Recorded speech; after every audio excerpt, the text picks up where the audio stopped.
My name's Amelia, and I've got a story to tell you. I grew up in what you'd call an ordinary family: mom, dad, and a little sister named Lily. Sounds nice, right? Well, it wasn't all sunshine and rainbows. Lily was difficult, to put it mildly. She was the kind of kid who'd scream bloody murder if she didn't get her way. And boy, did she know how to work our parents. They'd bend over backwards just to keep her from throwing one of her famous tantrums. "Amelia, honey," my mom would say, her voice strained, "could you please let Lily have the last cookie? You know how she gets." And I'd nod, because what else could I do? I was the good girl, the one who didn't make waves. I learned early on that it was easier to fade into the background than to compete with Hurricane Lily. As we grew older, the pattern stayed the same. Lily demanded, our parents caved, and I just tried to stay out of the way. I buried myself in books and schoolwork, dreaming of the day I could leave it all behind. That day finally came when I got accepted to college on a full-ride scholarship. As I packed my bags, I felt a mix of excitement and guilt. Excitement for the new life waiting for me, and guilt for leaving my parents to deal with Lily alone. But I pushed that guilt down deep. It was time for me to live my own life. The next morning, as I loaded my beat-up old car with everything I owned, my mom hugged me tight. "We're so proud of you, Amelia," she whispered. "You're going to do great things." Dad clapped me on the shoulder, his eyes suspiciously bright. "Remember, you can always come home if you need to." I nodded, not trusting myself to speak. Lily watched from the porch, arms crossed, not saying a word. College was like a breath of fresh air. For the first time in my life, I didn't have to tiptoe around anyone's feelings or give up what I wanted. I threw myself into my studies, determined to make the most of this opportunity. Meanwhile, life back home continued as usual. Lily, predictably, didn't move out. Instead, she married her high school sweetheart, Tom, right after graduation. And where did they decide to live? With our parents, of course. I'd get calls from Mom every now and then, her voice tired but trying to sound upbeat. "Lily and Tom are still settling in," she'd say. "It's nice having the grandkids around." But I could read between the lines. Lily was using our parents as free childcare and housekeeping. She'd pop out 2 kids in quick succession, all while never holding down a job. Tom worked, sure, but from what I gathered, he wasn't exactly bringing home the big bucks. One day, during a rare visit home, I overheard Lily talking to Mom in the kitchen. "Mom, can you watch the kids tonight? Tom and I want to go out." "Lily, honey, your father and I had plans." "Oh, come on. It's not like you have anything important to do. We never get a night off." I peeked around the corner to see Mom's shoulders slump in defeat. "All right, dear. We'll watch them." It made my blood boil, but what could I say? I was the one who'd left, after all. So I bit my tongue and focused on my own life. After graduation, I landed a job at an international company as a manager. It wasn't easy. I worked long hours, took on extra projects, did whatever it took to get ahead. But it paid off. Within a few years, I was head of my department. While Lily was demanding our parents buy her groceries, I was saving every penny I could. It wasn't glamorous, no fancy clothes or wild nights out for me. But slowly, surely, I built up my savings. First came the apartment. Nothing fancy, just a small 1-bedroom, but it was mine. I remember the day I got the keys, standing in the empty living room, hardly able to believe it was real. Then the car. Again, nothing flashy, but reliable and paid for in full. All the while, I kept my head down and worked hard. I didn't have much of a social life, but that was okay. I was building something for myself, something no one could take away. Dating? It wasn't really on my radar. I went out occasionally, but nothing serious. That is, until I met Jake. Jake was different from the start. He didn't try to impress me with fancy restaurants or smooth talk. Instead, he challenged me, made me laugh, and most importantly, he respected my drive. "You're something else, Amelia," he said on our third date, shaking his head in admiration. "Most people would be burned out, working as hard as you do. But you're thriving."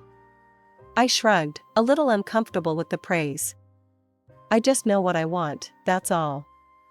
He reached across the table and took my hand. "Well, I know what I want too. And it's you, Amelia." For the first time in years, I felt my carefully constructed walls start to crumble. Maybe, just maybe, there was room in my life for more than just work and saving money. Jake and I dated for a few years before he finally popped the question. I'll be honest, I was hesitant at first. Marriage wasn't something I'd given much thought to, always focused on my career and financial stability. But Jake, he had a way of making me see beyond my self-imposed limitations. The day of the wedding arrived, and despite my reservations, I was excited. This was my day, after all. I was marrying the man I loved. Then Lily showed up. My sister waltzed into the bridal suite wearing a white dress that looked suspiciously bridal. "Oh, Amelia," she exclaimed, twirling around. "Don't you love my dress? I wanted to look my best for your big day." I stared at her, speechless. Was she seriously trying to upstage me at my own wedding? "Lily," I finally managed, "don't you think that dress is a bit inappropriate for a bridesmaid?" She pouted, looking around at our cousins who were helping me get ready. "What do you mean? I think I look great." "Don't I look great, girls?" Our cousins, not wanting to cause a scene, mumbled awkward agreements. I took a deep breath, reminding myself that this was my day. I wasn't going to let Lily's antics ruin it. "It's fine," I said, turning back to the mirror. "Let's just get this show on the road." The ceremony itself was beautiful. Jake's eyes lit up when he saw me walking down the aisle, and in that moment, all the stress and family drama faded away. This was about us, about our love and our future together. But at the reception, things got interesting. More than once, I overheard guests asking Lily if she was the bride. She'd giggle and say, "Oh no, that's my sister. But doesn't this dress look amazing on me?" Jake, bless him, did his best to keep me calm. "Don't let it get to you," he whispered, squeezing my hand. "Everyone knows you're the star of this show." And he was right. Despite Lily's best efforts, the day was still ours. We danced, we laughed, we celebrated with our friends and family. And at the end of the night, as Jake and I drove off to start our honeymoon, I felt a sense of peace. After the wedding, Jake and I settled into a rhythm. We moved into his apartment, which was bigger and in a nicer area than mine. I decided to keep my old place and rent it out, just another investment for the future, I thought. I threw myself back into work with renewed energy. Jake was supportive, always there with a cup of coffee when I was burning the midnight oil or a shoulder to lean on when deals fell through. But it wasn't just about work anymore. I started looking into investments, particularly securities. It was a whole new world, full of risks and potential rewards. And payoff it did. 5 years flew by, and suddenly we found ourselves sitting on a decent nest egg. That's when I had an idea. "Let's buy a vacation home," I suggested to Jake one evening. "Somewhere my parents could use too, to get away from everything." Jake knew what I meant by everything. My sister, her husband, their 3 kids, it was a lot for my parents to handle. We found the perfect place, a beautiful villa on a lake, just outside the city. It had everything, a large barbecue area, a sprawling terrace, 3 bedrooms, and a view that took your breath away. The moment I saw it, I knew it was the one. The day we closed the deal, I called my parents. "Mom, Dad, I've got a surprise for you," I said, barely containing my excitement. When they arrived at the villa, my mom's eyes filled with tears. "Oh, Amelia," she whispered, looking around in awe. This is too much." Dad was speechless, running his hand along the smooth kitchen countertop like he couldn't believe it was real. "It's not too much," I insisted. "You deserve this. A place to relax, to get away from. From your sister, Dad finished, a hint of guilt in his voice. I nodded. But listen, there's one thing. Can we not tell Lily that I bought this? Can we say it's yours? That you bought it with your savings? Mom looked confused. But why? I sighed, thinking about the phone call I'd had with Lily just the day before. She'd asked to borrow money for a car, and I'd said no. I could only imagine how she'd react if she found out about this place. It's just easier this way, I said. Please? They agreed, albeit reluctantly. Little did I know the storm this white lie would stir up. A few days later, I got a call from Mom. She sounded exhausted. Lily found out about the villa, she said. She wants us to sell it. Says we should give her the money instead, so she can buy a sports car and travel the world. I could feel my blood pressure rising. And what did you say? We said no, of course. But Amelia, it was bad. She screamed, she cried. Said we loved you more, that we always favored you.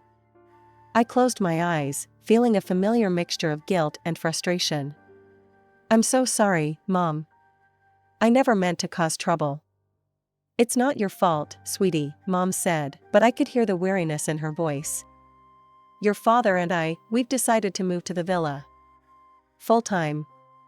We just can't. We can't do this anymore. As I hung up the phone, I felt a weight lift off my shoulders. My parents were finally standing up for themselves, finally taking a step back from Lily's chaos. But at the same time, a sense of unease settled in my stomach.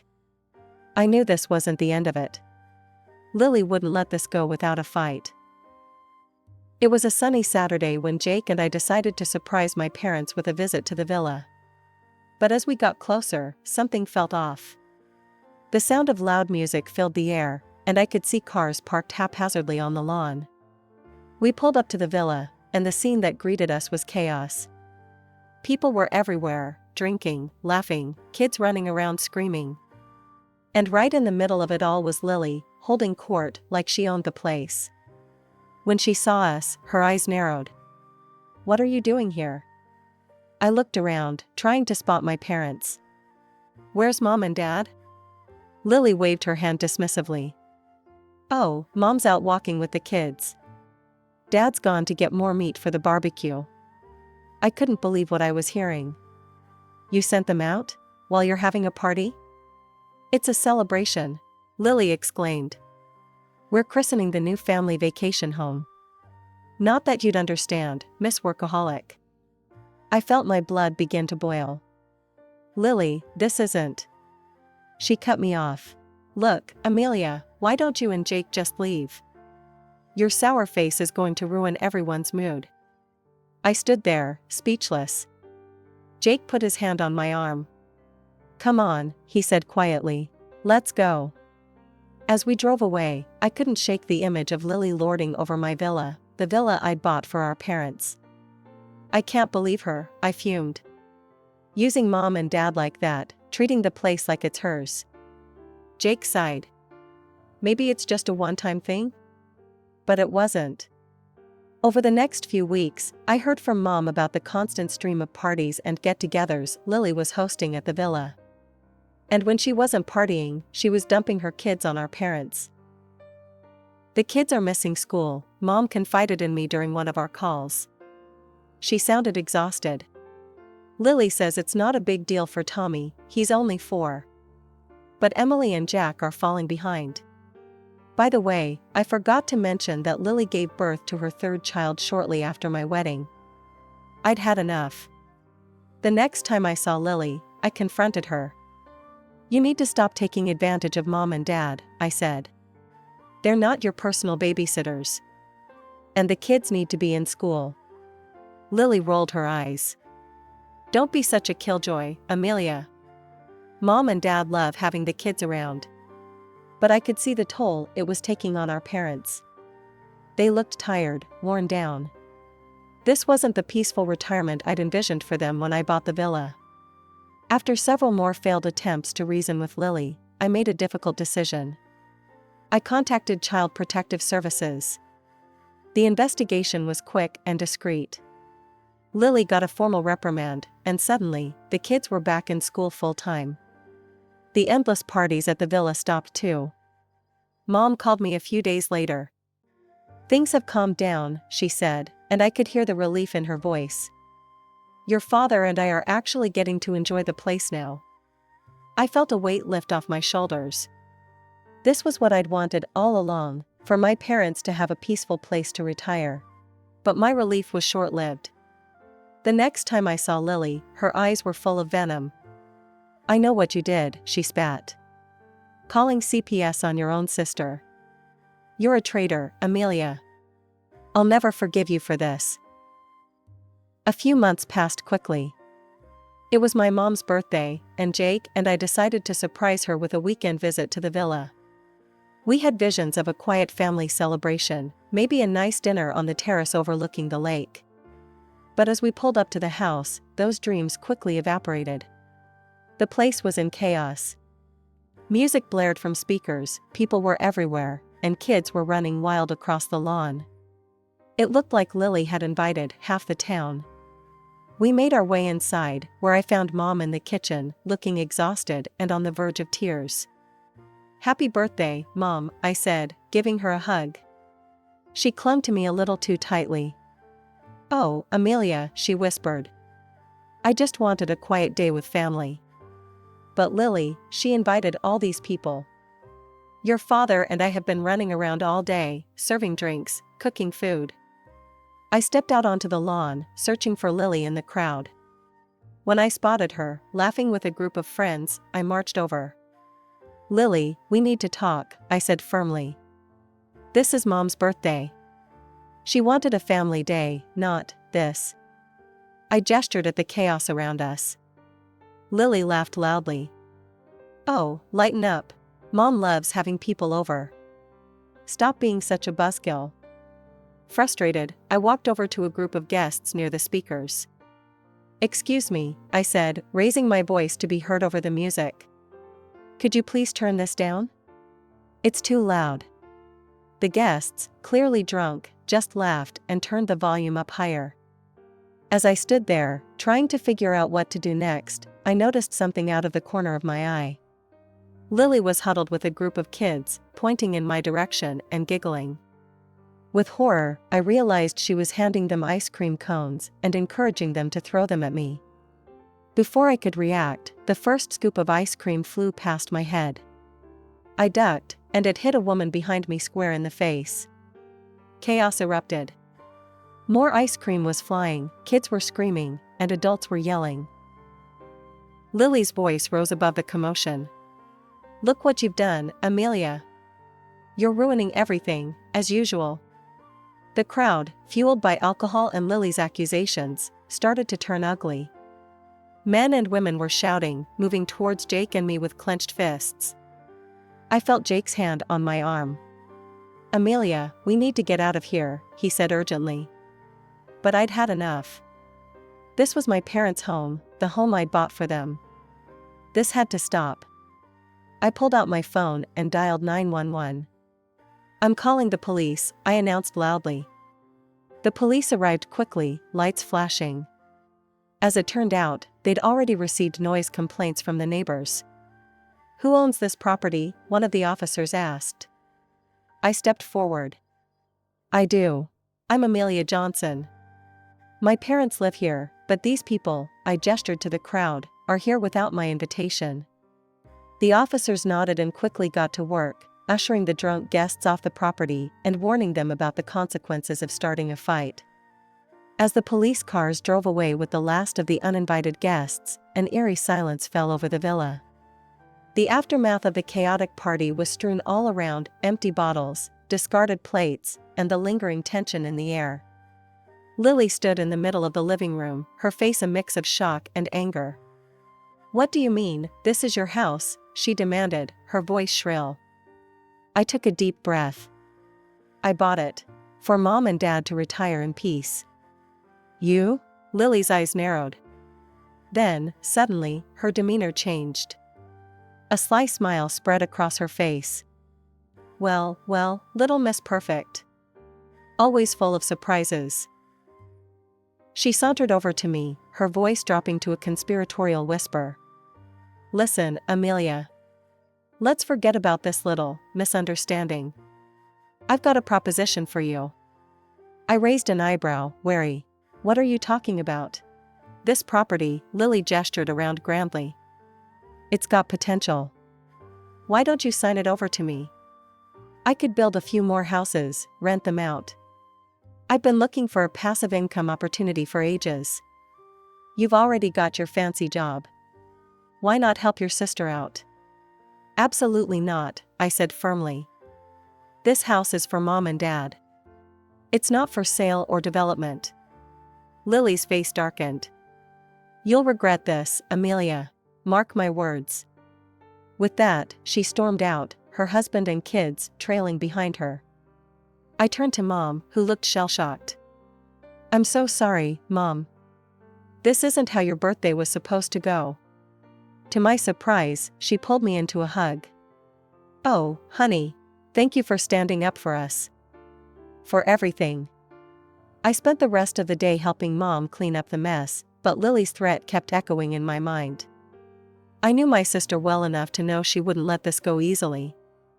Before Jake and I left, I made a decision. I hired a security company to install hidden cameras around the property and set up an alarm system that would alert my phone if anyone entered the grounds. 2 weeks later, my phone buzzed with an alert from the villa's security system. Someone had entered the property. Worried it might be a false alarm triggered by my parents, I called Mom. Mom, are you and Dad at the villa? There was a pause. No, honey. We're back at the old house. Lily, she insisted we come help with the kids. We've been here for a week. My heart sank. I told Mom I'd call her back and immediately headed for the villa with Jake. The sight that greeted us was heartbreaking. The beautiful home I'd bought for my parents was in shambles. Furniture was overturned, things were strewn everywhere, and there was even some graffiti on the walls. Fury rose in me as I called the police. When they arrived, I showed them the security footage. There was no doubt, it was Lily and her husband, vandalizing the property in a drunken rage. A few days later, my phone rang. It was Lily.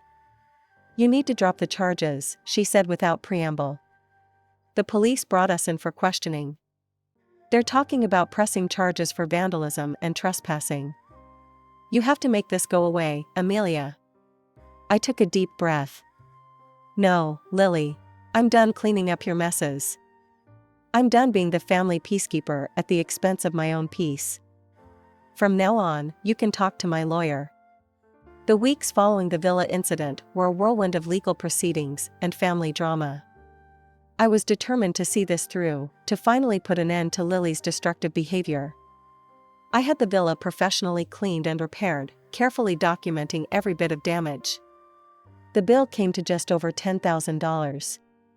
My lawyer advised me to sue for the full amount, and after some soul-searching, I agreed. The day of the court hearing arrived. I sat on one side of the courtroom, Lily and her husband on the other. She wouldn't even look at me. The judge listened to both sides, reviewed the evidence, including the security camera footage. In the end, his decision was clear. The court finds in favor of the plaintiff, he announced. The defendants are ordered to pay $10,000 in damages. But that wasn't all. Due to the nature of the crime and the clear evidence, the judge also handed down a suspended sentence for trespassing and property damage. The aftermath of the trial hit Lily and her family hard. Her husband, who'd always coasted by on charm and family connections, suddenly found himself struggling to find work.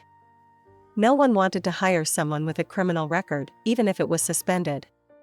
Lily, who'd never worked a day in her life, was forced to find a job.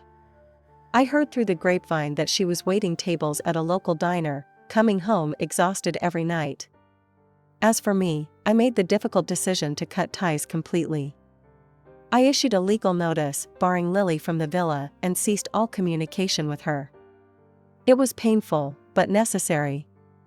Mom and Dad, finally free from Lily's constant demands, moved into the villa full-time. The change in them was remarkable. They looked years younger, more relaxed than I'd seen them in decades. "We should have done this years ago," Dad told me during one of my monthly visits. "We love having the grandkids over, but now it's on our terms. A few hours at a time, and then back to our peaceful life."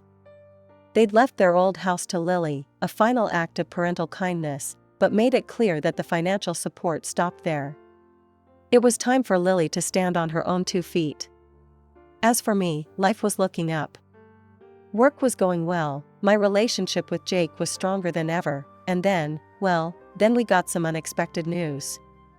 "I'm pregnant," I told Jake one evening, my voice shaking with excitement and nervousness.